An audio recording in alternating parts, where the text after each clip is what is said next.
자, 4번입니다. 헌법재판소는 헌법상의 근로 3권이니까 단결권, 단체 교섭권, 그리고 단체 행동권이죠. 자, 그리고 언론 출판의 자유, 그리고 연수자와 여성의 근로의 특별 보호 조항, 이거를 사인 간의 사적인 법률 관계에 직접 적용되는 기본권 규정으로 인정하고. 자, 무슨 말인 거니? 자, 기본권 규정이 있는데 기본권 규정은 원칙적으로 국가에 대해서 국민들이 주장할 수 있는 권리죠. 그렇기 때문에 기본권의 대국가적 효력, 기본권이란 건 국가가 자꾸 나 뭐 하는데 내 자유를 간섭하지 마라. 그래서 이제 국가에게 주장할 수 있는 걸 기본적으로 생각합니다. 그런데 자, 국가에게 기본권을 주장한다. 그러면 다른 사인이 나를 괴롭힐 때는요. 그때는 기본권을 내세울 수 없느냐? 기본권을 내세울 수 있다는 게 결론이죠. 다만 사인 사이에 기본권이 적용될 때는 국가에게는 직접 그 기본권 규정을 들이댈 수 있지만 사인 사이에는 기본권 규정이 직접 적용되기 힘들고, 대부분의 경우 사법상의 일반 규정, 민법상의 신의 성실의 원칙이라든지 아니면 불법행위 책임이라든지, 공서양속에 반하면 무효라는 이런 일반 규정을 통해서 간접 적용된다, 이렇게 우리가 보고 있는 부분입니다.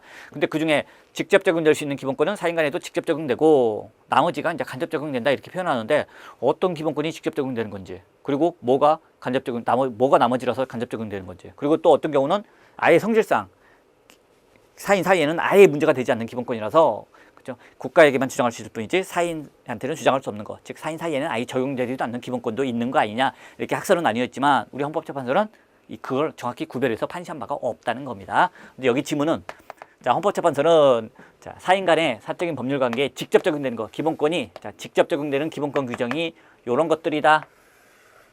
학설에는 있지만 판례가 이런 것들이라고 인정했고, 또 국가배상 청구권, 형사보상 청구권은 국가를 상대로만 주장할 수 있는 거다. 그래서 국가 권력을 구속하여 대사인적 효력을 부인하고 있다. 즉 사인 사이에는 적용되지 않는 것이다.